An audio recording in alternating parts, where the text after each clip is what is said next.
साल 1963 इजराइल के तेल अवीव की एक सुबह मोसाद के चीफ मेर आमेत और Israel air force chief Ezer Weizman हमेशा की तरह साथ में नाश्ता कर रहे थे। दोनों पुराने दोस्त थे और अक्सर ऐसे ही साथ में ब्रेकफास्ट करते रहते थे। बातों ही बातों में आमेत ने वाइजमैन से मजाकी अंदाज में पूछा, मोसाद आपकी एयरफोर्स के लिए क्या कर सकती है? हर कोई मुझसे कुछ न कुछ मांगता है, लेकिन आपने कभी कुछ नहीं मांगा। वाइजमैन मुस्कुराए और बोले, मैं इसलिए कुछ नहीं मांगता क्योंकि मुझे पता है जो मुझे चाहिए वो तुम नहीं दे सकते। मोसाद चीफ मेर आमेत थोड़े हैरान हुए और बोले, मांगने में क्या हर्ज है, हो सकता है मैं वो चीज दे ही दूं। वाइजमैन ने बिना एक सेकंड गवाए कहा, तो ठीक है, मुझे एक सोवियत MiG-21 फाइटर जेट चाहिए। यह सुनकर आमेद के हाथ से कॉफी छिटक गई। उन्होंने हैरानी से कहा, हैव यू गॉन क्रेजी? क्या आपको पता नहीं वेस्टर्न ब्लॉक के पास आज तक एक भी MiG-21 नहीं है और सोवियत कभी ऐसा नहीं होने देगा, ये नामुमकिन है। लेकिन Israeli air force chief Ezer Weizman अपनी जिद पर अड़े रहे। उस दौर में सोवियत यूनियन का MiG-21 दुनिया का सबसे एडवांस और रहस्यमयी फाइटर जेट माना जाता था। स्पीड, एक्यूरेसी और मैन्यूवरेबिलिटी में इस प्लेन का कोई मुकाबला नहीं था। इजराइल क्या, अमेरिका और ब्रिटेन समेत तमाम वेस्टर्न कंट्रीज कभी इसे पास से देख भी नहीं पाए थे। समस्या ये थी कि सोवियत ये प्लेन सिर्फ अपने एलाइज को ही दे रहा था, जिनमें से काफी देश इजराइल के दुश्मन थे। वाइजमैन जानते थे कि अगर भविष्य में अरब नेशंस के साथ युद्ध हुआ तो MiG-21 इजराइल के लिए सबसे बड़ा खतरा साबित हो सकता है, इसलिए इस प्लेन को स्टडी करना बेहद जरूरी था। लेकिन जैसा कि मोसाद के नए चीफ मेर आमेत ने कहा था, ये काम लगभग नामुमकिन था। अमेरिका की खुफिया एजेंसी CIA भी एड़ी चोटी का जोर लगाने के बावजूद इसे पाने की कोशिश में नाकाम हो चुकी थी। खुद मोसाद भी इसमें 2 बार असफल हो चुकी थी और उसके कई एजेंट्स इस दौरान मारे गए थे। ऐसे में इस असंभव काम को अंजाम देने की जिम्मेदारी अब मोसाद के नए चीफ मेर आमेत पर थी। उन्होंने ठान लिया कि वो अपने दोस्त वाइजमैन की एक ख्वाहिश पूरी करके ही रहेंगे और यही से शुरू हुआ एक ऐसा मिशन जो दुनिया की सबसे डेयरिंग इंटेलिजेंस ऑपरेशंस में गिना जाता है। तो आइए जानते हैं इजराइल के लिए सोवियत के MiG-21 को पाना आखिर इतना मुश्किल क्यों था और आखिर मोसाद कैसे नामुमकिन को मुमकिन बनाते हुए MiG-21 को चुराने में सफल रही। सेकेंड वर्ल्ड वॉर के बाद दुनिया में अमेरिका और सोवियत यूनियन के रूप में 2 महाशक्तियों का उदय हो चुका था। दोनों देशों के बीच एक दूसरे से आगे निकलने की होड़ लगी थी, जिसे इतिहास ने कोल्ड वॉर का नाम दिया। ताकत और टेक्नोलॉजी की इस दौड़ में दोनों ही देश हर हाल में दूसरे देशों को अपने पाले में खींचना चाहते थे। इसी कोल्ड वॉर के बीच 1950 के दशक में सोवियत यूनियन ने एक ऐसा सुपरसोनिक फाइटर जेट बना लिया जिसने पूरे वेस्टर्न वर्ल्ड को हिला कर रख दिया। ये MiG-21 था, जिसकी 2230 किलोमीटर पर आवर की स्पीड, लाइट वेट डिजाइन और घातक फायर पावर ने इसे उस दौर का सबसे खतरनाक फाइटर जेट बना दिया था। ये न सिर्फ तेज था बल्कि वेस्टर्न कंट्रीज के फाइटर जेट्स के मुकाबले काफी सस्ता भी था। 1960s की शुरुआत में सोवियत ने इसे मास प्रोडक्शन में लाकर जल्द ही इजिप्ट, सीरिया और इराक जैसे अरब देशों को भी देना शुरू कर दिया। अब मिडिल ईस्ट के आसमान में अचानक एक ऐसा खतरनाक हथियार मंडराने लगा जिसने वेस्टर्न कंट्रीज और खासकर इजराइल के रातों की नींद उड़ा दी। इजराइल अपने अस्तित्व में आने के बाद से ही अरब देशों से टकराव झेल रहा था। 1948, 49 और 1956 के वॉर में वो अरब देशों का सामना कर चुका था और दोनों ही बार उन्हें मात भी दी थी। लेकिन इजिप्ट फिर भी युद्ध की तैयारी कर रहा था और उसके साथ कई अरब नेशंस इजराइल के खिलाफ लामबंद हो रहे थे। ऐसे में इजराइल पर जल्द ही आक्रमण की एक और तलवार लटकती नजर आ रही थी। सबसे बड़ी बात यह थी कि अब उनके हाथ में मिग 21 था, जो इजराइल के लिए एक बहुत बड़ी मुसीबत बन सकता था। इजराइल जानता था कि आने वाले युद्ध में अगर मिग 21 का सामना करना पड़ा तो उसे काउंटर करने का उनके पास कोई तरीका नहीं है। ऐसे में इजराइल किसी भी तरह इस जेट को हासिल करना चाहता था ताकि इसकी खूबियों और खामियों, उसके रेडार सिस्टम और उसकी हर छोटी बड़ी डिटेल समझी जा सके, जिसके चलते वो किसी भी युद्ध की स्थिति में हमेशा की तरह अरब देशों से एक कदम आगे रह सके। लेकिन ये काम बिल्कुल भी आसान नहीं था। सोवियत यूनियन किसी भी हालत में अपने इस फाइटर जेट की टेक्नोलॉजी को वेस्टर्न ब्लॉक तक नहीं पहुंचने देना चाहता था। इसी वजह से उसने अरब देशों को सप्लाई करते वक्त ये शर्त रखी थी कि भले ही मिग 21 पर मालिकाना हक उनका होगा और वो उनकी धरती पर रहेगा, लेकिन उन जेट्स की सुरक्षा और रखरखाव की जिम्मेदारी हमेशा सोवियत ऑफिशियल्स की होगी। इसके अलावा सोवियत एडवाइजर्स ने ये हिदायत भी दे रखी थी कि कभी भी मिग 21 के फ्यूल टैंक्स फुल ना किए जाए, ताकि किसी भी कंडीशन में उसे उड़ाकर वेस्टर्न कंट्री और इजराइल तक ना ले जाया जा सके। ऐसी सिक्योरिटी के बीच इजराइल के लिए इस प्लेन को हासिल करना लगभग नामुमकिन था। लेकिन मिशन इम्पॉसिबल होने के बाद भी इजराइल इसे पाने की कोशिश जरूर करना चाहता था, क्योंकि उसके पास दुनिया की सबसे बेहतरीन खुफिया एजेंसियों में से एक मोसाद थी। इजरायली इंटेलिजेंस एजेंसी मोसाद अतीत में ऐसे डेयरिंग ऑपरेशंस को अंजाम दे चुकी थी जो नामुमकिन नजर आते थे और जिन्हें सुनकर लोग दांतों तले उंगलियां दबा लेते थे।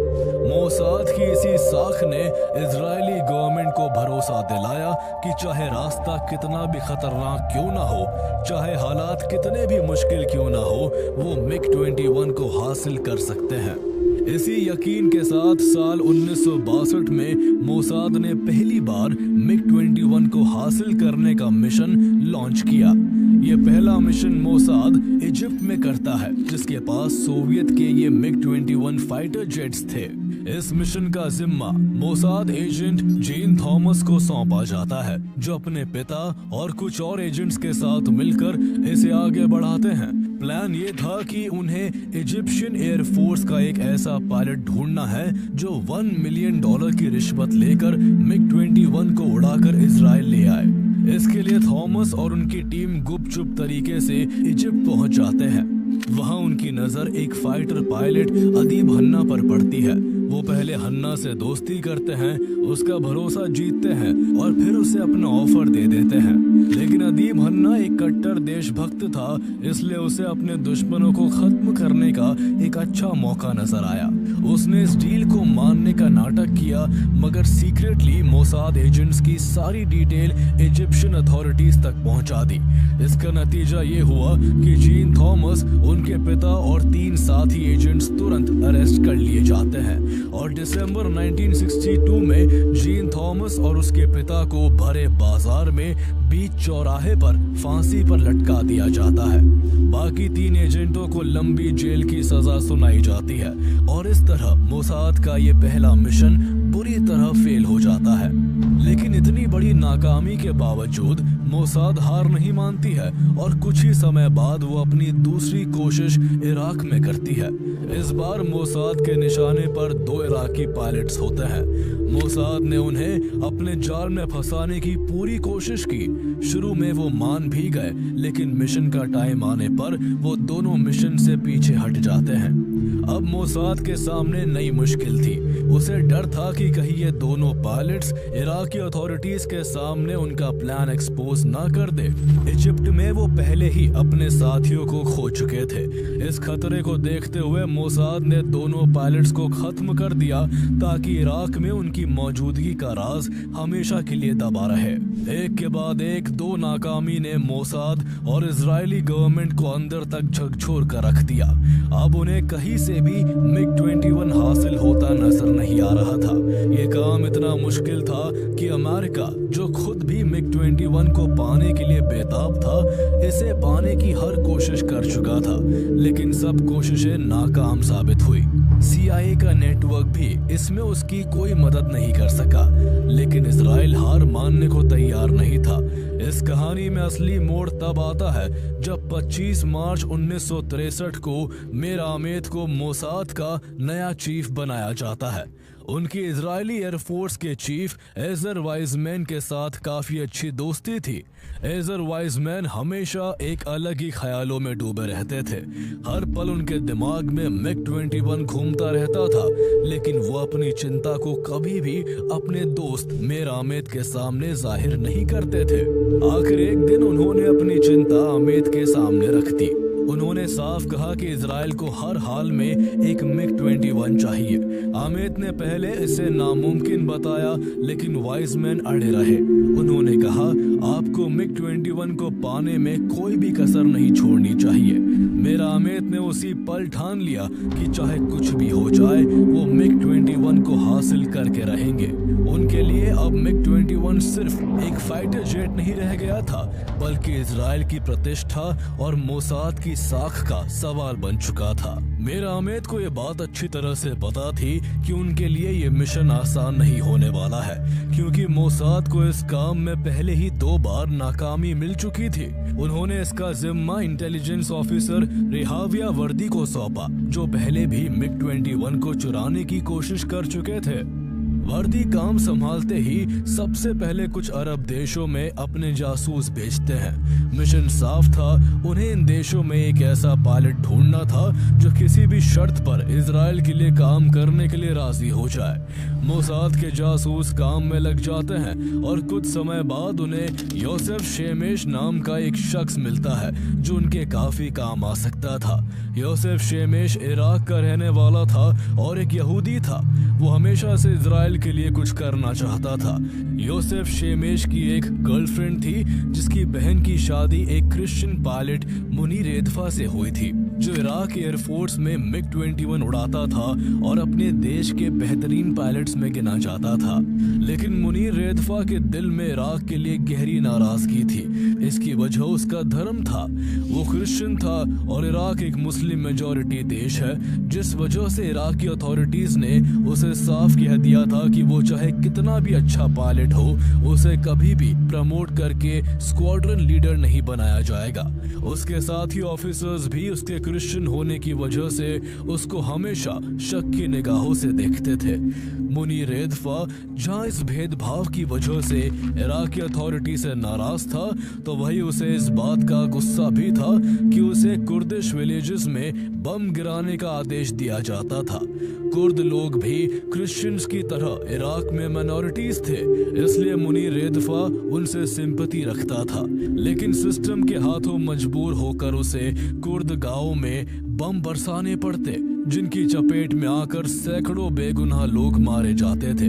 इस वजह से उसके मन में यह बात घर कर गई थी कि इराक में कभी भी माइनॉरिटीज को बराबरी का दर्जा नहीं मिल सकता है, और यही सोच उसे अपने देश इराक को छोड़ने की ओर धकेल रही थी। मुनीर अक्सर अपना दुख अपनी वाइफ से बांटता।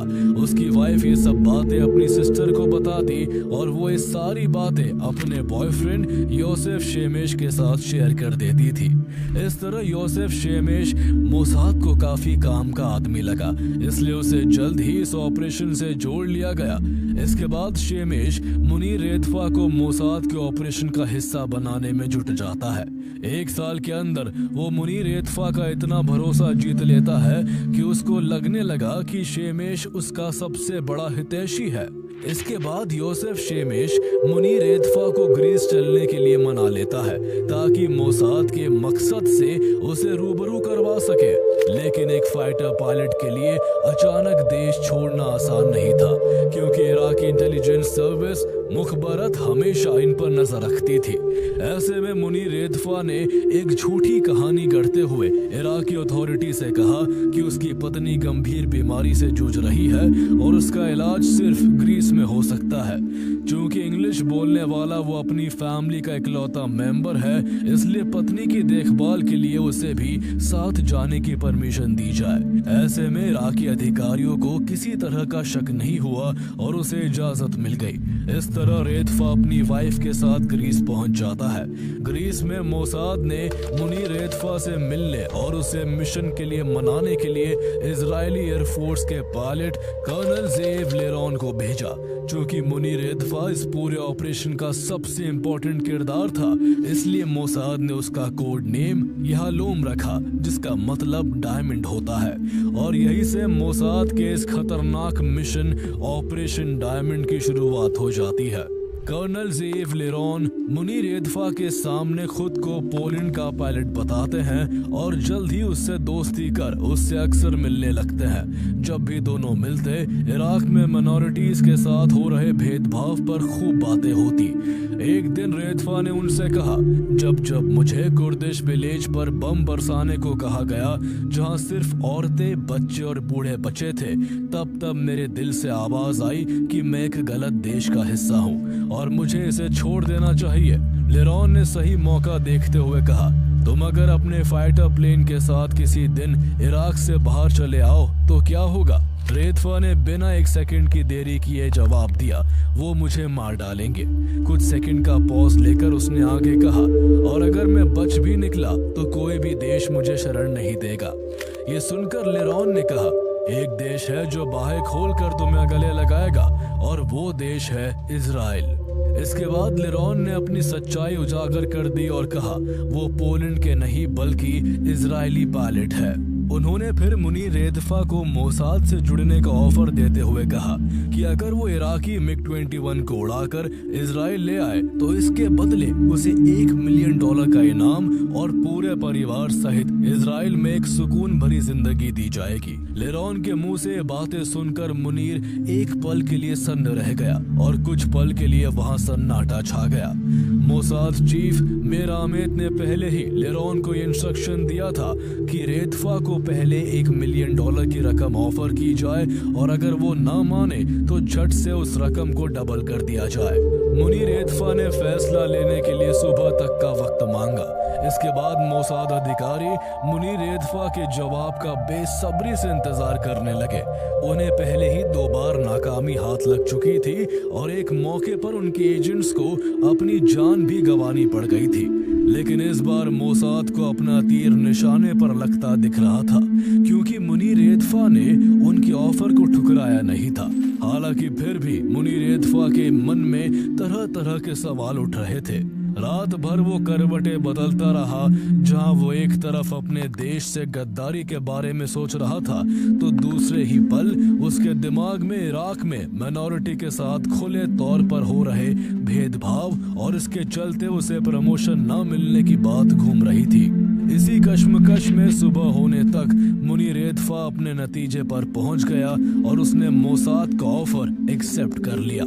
लेरॉन इस बात से हैरान थे कि मुनीर रेदफा ने केवल $1 मिलियन पर काम करना स्वीकार कर लिया था। मुनीर रेदफा की मेन कंडीशन सिर्फ इतनी थी कि उसकी फैमिली पर कोई आंच न आए। मुनीर रेदफा के हामी भरने के बाद मोसाद ने उसे इटली की राजधानी रोम बुलवाया।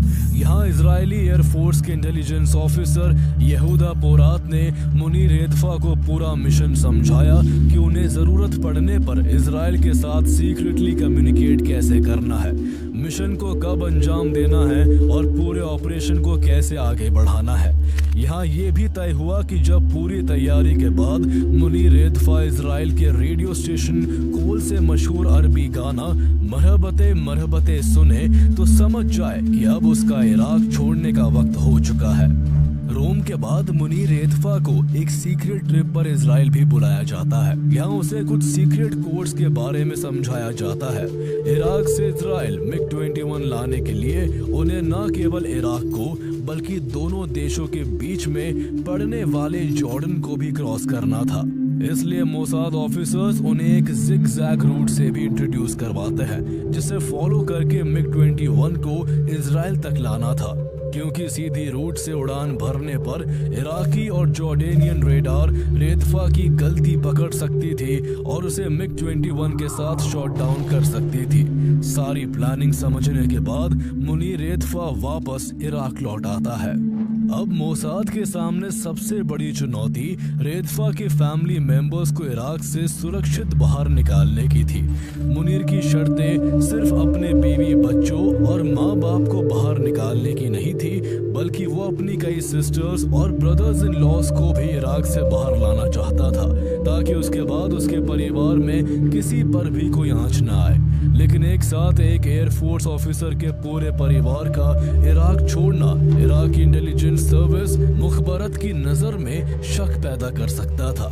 इसलिए सभी को अलग अलग बहाने से अलग अलग समय पर इराक से बाहर लाया जाता है। किसी को मेडिकल ट्रीटमेंट तो किसी को घूमने के बहाने से पहले किसी यूरोपियन कंट्री या फिर अमेरिका भेजा गया और फिर वहां से कुछ दिन बाद सभी को धीरे धीरे इजराइल लाया जाता है।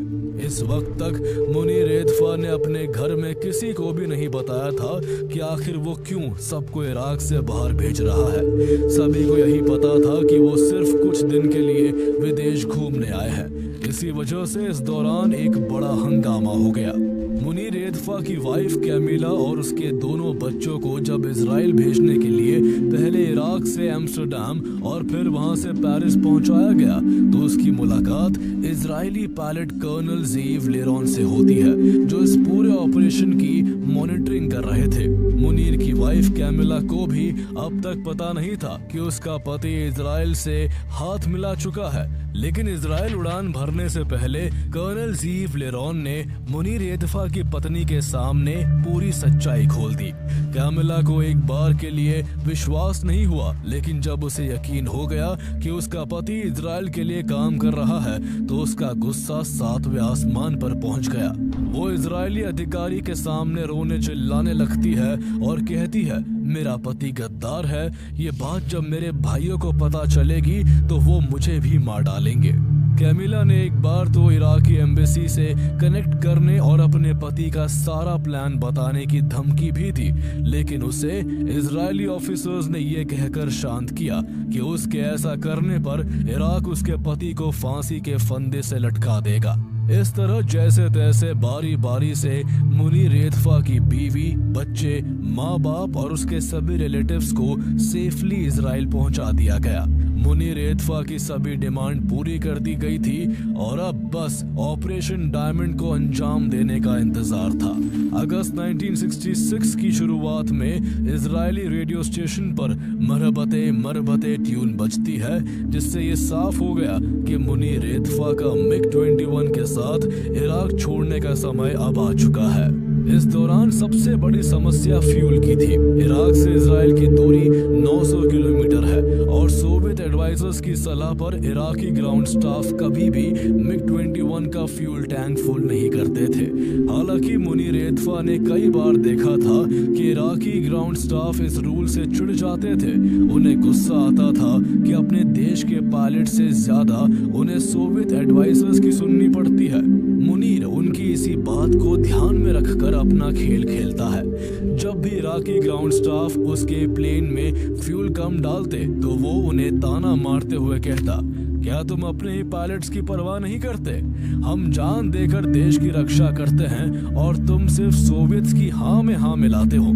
ऐसा कई बार होने पर इराकी ग्राउंड स्टाफ को भी बुरा लगा और आखिरकार उन्होंने सीनियर ऑफिसर्स को बताए बिना मुनीर रेदफा के मिग-21 का टैंक फुल करना शुरू कर दिया।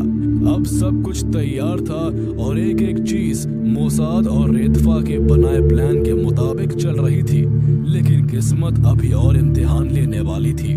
14 अगस्त 1966 की सुबह मुनीर रेदफा अपने मिग-21 को इजराइल ले जाने के लिए बगदाद से टेक ऑफ करता है, लेकिन कुछ दूरी तय करते ही अचानक कॉकपिट में धुआं भरने लगा। ये देख मुनीर रेदफा की सांस अटक गई। उसकी जान में जान तब आई जब उसे पता लगा कि ये बस उसके कॉकपिट में एक फ्यूज जल जाने की वजह से हुआ है। वो अगर चाहता तो आसानी से इसे इजराइल ले जा सकता था, लेकिन उसने कोई रिस्क न लेने का फैसला किया और प्लेन को इराक के ही रशीद एयरबेस पर लैंड कर दिया। दूसरी तरफ मोसाद के ऑफिसर्स के लिए हर पल सदियों जैसा लग रहा था। उन्हें लग रहा था कि सब खत्म हो गया है और उनकी सालों की मेहनत एक झटके में बिखर गई है। लेकिन उन्हें राहत की सांस तब आई जब मुनीर रेतफा ने उन्हें संदेश भेजा कि 2 दिन बाद वो फिर से कोशिश करेगा। इसके बाद 16 अगस्त 1966 की सुबह करीब 7 बजे मुनीर एक बार फिर से MiG-21 के साथ उड़ान भरने को तैयार था। उसके हाथों में हल्की सी कंपकपी थी, माथे पर पसीने की कुछ बूंदें थी, दिल तेजी से धड़क रहा था। वो जानता था कि एक गलत मूव उसे और उसके पूरे परिवार को खतरे में डाल देगा।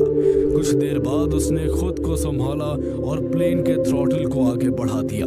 अगले ही पल वो MiG-21 के साथ आसमान में था। शुरुआत में वो प्लेन को बगदाद के ऊपर ही चक्कर लगवाता रहा ताकि इराकी अधिकारियों को कोई शक ना हो, और जैसे ही इराकी अधिकारी थोड़े रिलैक्स्ड हुए, रेतफा ने अचानक प्लेन का रुख इजराइल की ओर मोड़ दिया और मोसाद द्वारा तय किया गया जिग-जैग रूट फॉलो करने लगा। ये देखकर इराकी एयरबेस में हाहाकार मच गया। शुरू में उन्हें लगा कि मुनीर अनजाने में रूट से भटक गया है, इसलिए उसे वापस सही रूट पर लाने के लिए बार बार रेडियो मैसेज भेजा गया। लेकिन तब भी मुनीर वापस सही रूट पर नहीं आया तो उसे धमकी दी गई कि उसे प्लेन समेत शॉट डाउन कर दिया जाएगा। लेकिन मुनीर ने कोई रिस्पॉन्स देने के बजाय अपना रेडियो बंद कर दिया। अब उसका इराक से संपर्क टूट चुका था। कुछ मिनटों में रेतफा जॉर्डन के एयर स्पेस में दाखिल हो गया। यह मिशन का सबसे खतरनाक हिस्सा था। जॉर्डन अपने एयर स्पेस में यूं किसी विदेशी फाइटर जेट को देख उसे शॉट डाउन कर सकता था। ऐसे में जब मुनीर रेतफा MiG-21 के साथ जॉर्डन में दाखिल हुआ तो जॉर्डन को उसके पड़ोसी देश सीरिया से पता चला कि ये उसका MiG-21 है जो ट्रेनिंग के दौरान गलती से उधर पहुंच गया है। जॉर्डन ने इस वजह से इसे इग्नोर कर दिया।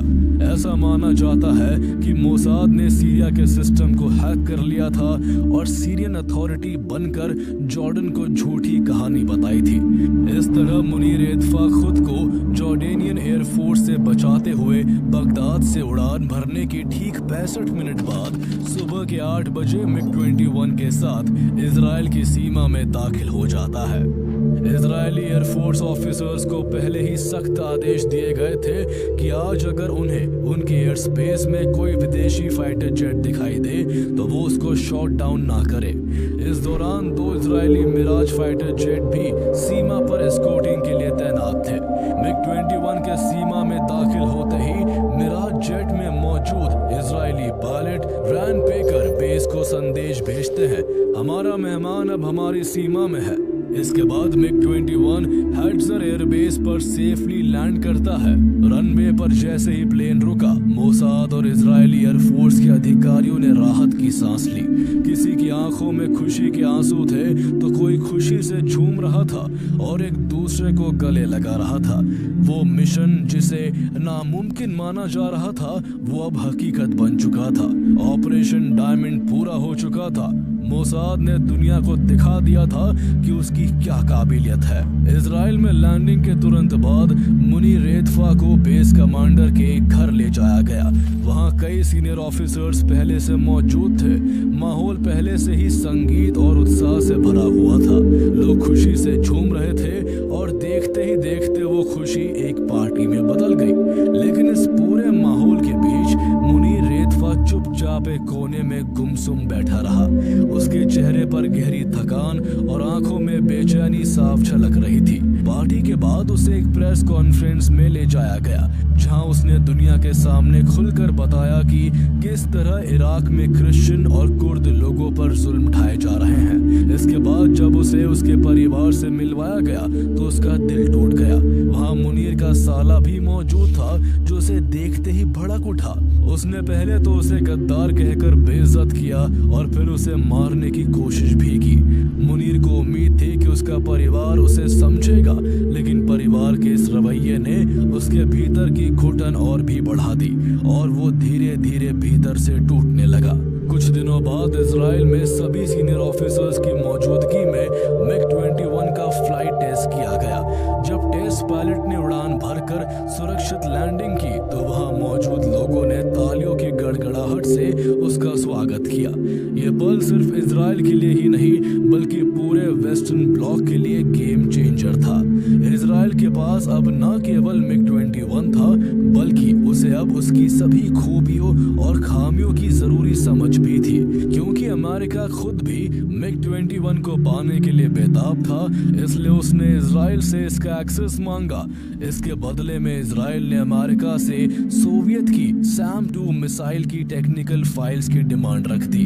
अमेरिका MiG-21 के एक्सेस के लिए इतना डेस्परेट था कि उसने तुरंत डील मान ली और इजराइल को SAM-2 मिसाइल की सारी टेक्निकल जानकारी सौंप दी। कुछ ही समय बाद US पायलट्स इजराइल पहुंचे। उन्होंने MiG-21 को डिटेल में स्टडी किया और उसे उड़ाकर उसकी हर स्ट्रेंथ और वीकनेस को समझा। यही जानकारी आगे चलकर इजरायली एयरफोर्स के लिए गेम चेंजिंग साबित हुई। इसका असर सिर्फ 10 महीने बाद 1967 की 6 डे वॉर में साफ दिखा। युद्ध के पहले ही दिन इजराइल ने पूरी अरब एयरफोर्स को तहस नहस कर दिया और बिना अपना कोई फाइटर प्लेन गवाए इजराइल ने सीरिया के 6 MiG-21 को आसमान से मार गिराया। ये सब इस वजह से पॉसिबल हुआ क्योंकि अब इजराइल MiG-21 की हर ताकत और हर कमजोरी को जान चुका था। युद्ध खत्म होने के बाद इजराइल में जश्न का माहौल था, लेकिन जिस इंसान की वजह से ये सब संभव हुआ था उसकी जिंदगी बिखर चुकी थी। मुनीर और उसका परिवार 3 साल तक इजराइल में एडजस्ट करने की कोशिश करता रहा, लेकिन उनका मन नहीं लग सका। आखिरकार इजराइल ने उसके पूरे परिवार को फॉल्स आइडेंटिटीज देकर एक वेस्टर्न कंट्री भेज दिया। लेकिन इसके बाद भी मुनीर की उलझनें खत्म नहीं हुई। अगस्त 1988 में मुनीर एतफा को अचानक हार्ट अटैक आया और उसकी मौत हो गई। उसकी मौत के बाद इजराइल ने मुनीर एतफा के सम्मान में एक मेमोरियल सर्विस आयोजित की। इराक से लाया गया वो MiG-21 आज भी इजरायली एयरफोर्स म्यूजियम हद-ए-रिम में रखा हुआ है। जब भी इजरायली लोग उसे देखते हैं तो उन्हें उस इराकी पायलट की याद आती है जिसने अपनी जान दांव पर लगाकर इजराइल तक MiG-21 पहुंचाया था। अगर आपको मोसाद के ऐसे ही डेयरिंग ऑपरेशंस पसंद आते हैं तो आपको एली कोहेन की कहानी जरूर देखनी चाहिए। वो मोसाद एजेंट जिसने अंडरकवर रहकर सीरिया की सत्ता में ऐसी पैठ बनाई थी कि वहां का राष्ट्रपति तक उसे डेप्यूटी डिफेंस मिनिस्टर बनाना चाहता था। इसके अलावा आप मोसाद को ऑपरेशन थंडरबोल्ट भी देख सकते हैं कि आखिर कैसे इजराइल ने युगांडा में अपने सैनिक भेजकर वहां आतंकियों द्वारा कैद किए गए इजरायली नागरिकों को रिहा करवाया। दोनों ही रोमांचक कहानियों को जानने के लिए आप इन पर हमारा वीडियो देख सकते हैं, जिनका लिंक आपको डिस्क्रिप्शन में मिल जाएगा।